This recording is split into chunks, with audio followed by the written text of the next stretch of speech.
Hey everyone, and welcome back to my channel where I talk about a book and tell you whether or not I liked it.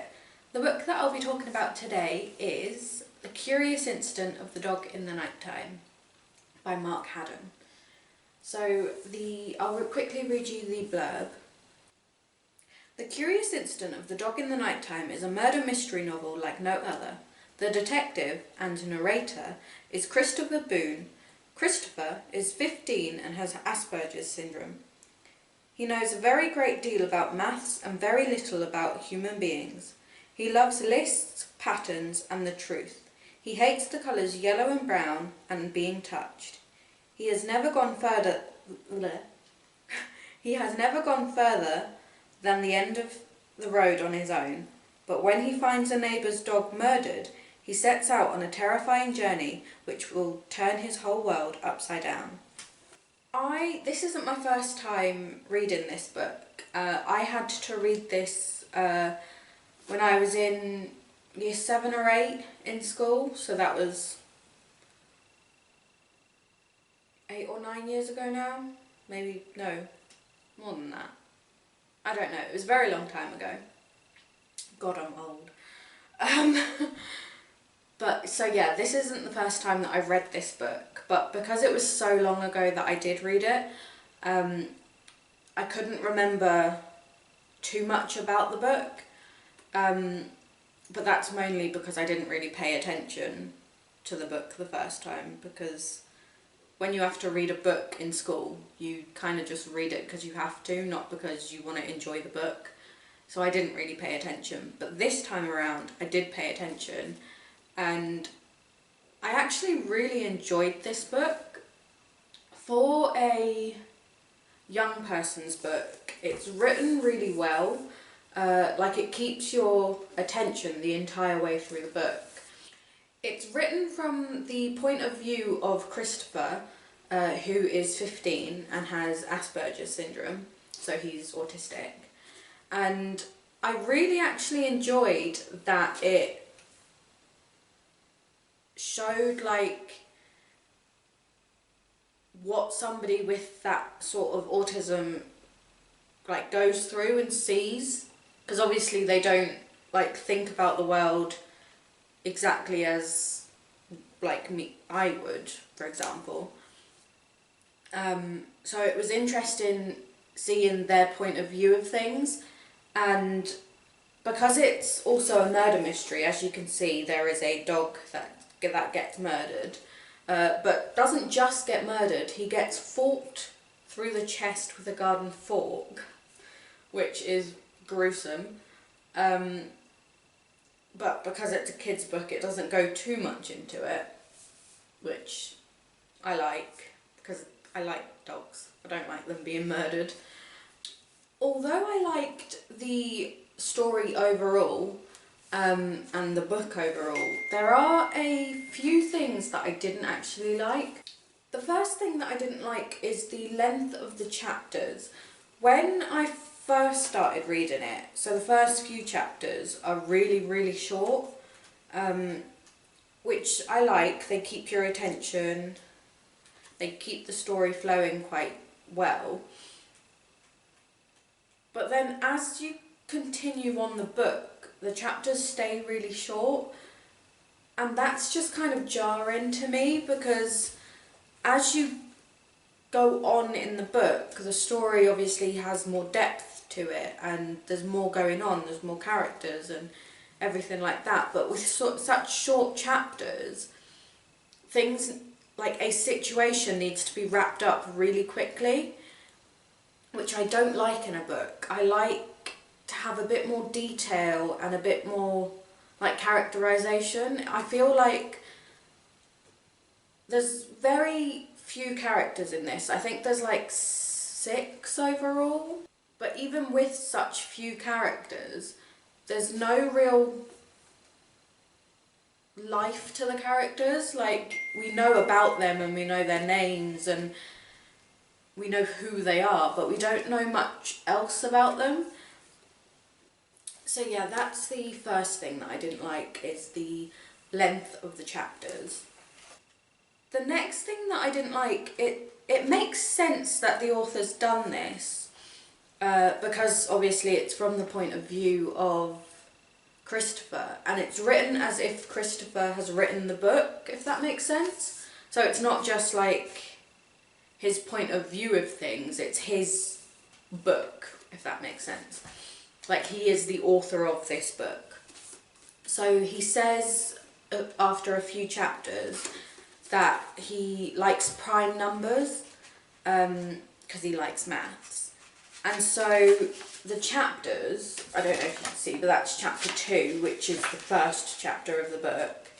And then the next chapter is number 3. But then it skips to chapter 5 and 7.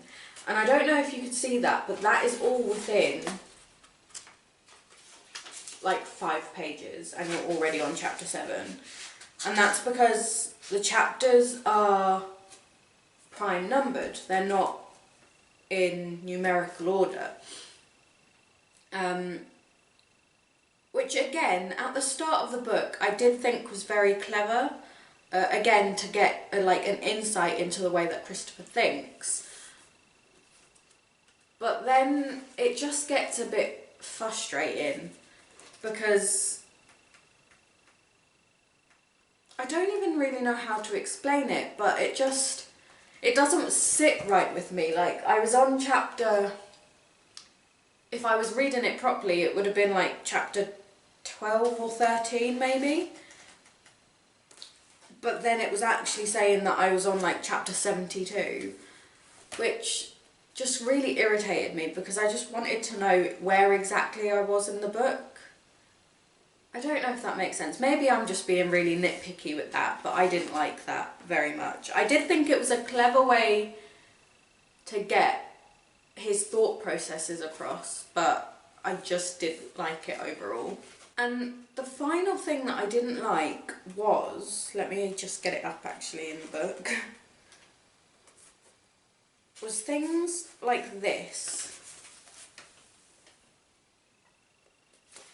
There are whole chapters in this book that are just like maths equations or philosophical questions, and like not anything really to do with the book. Christopher just like starts thinking about something and then he'll put it in the book. Like, he'll just think of a maths equation and be like, oh, this is the maths equation that I'm thinking of.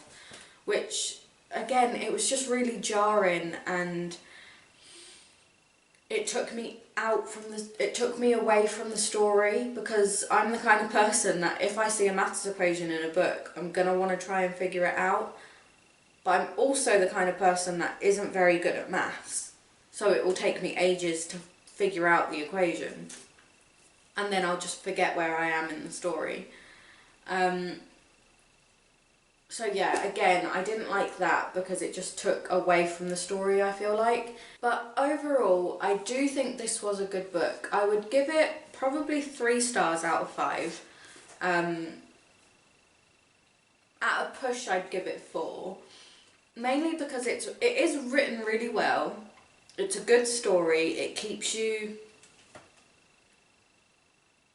wanting to read. It's one of those books, it's a page turner. I read this in 2 sittings, so it took me about a day and a half to read.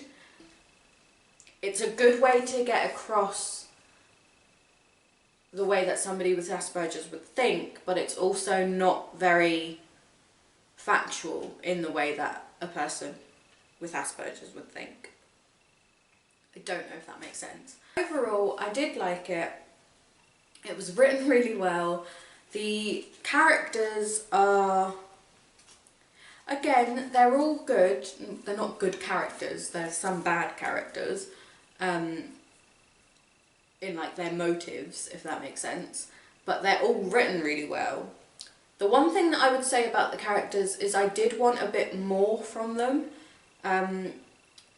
Again, because the chapters are so short, you get introduced to a character, you get told the tiniest bit about them, and then the story moves on.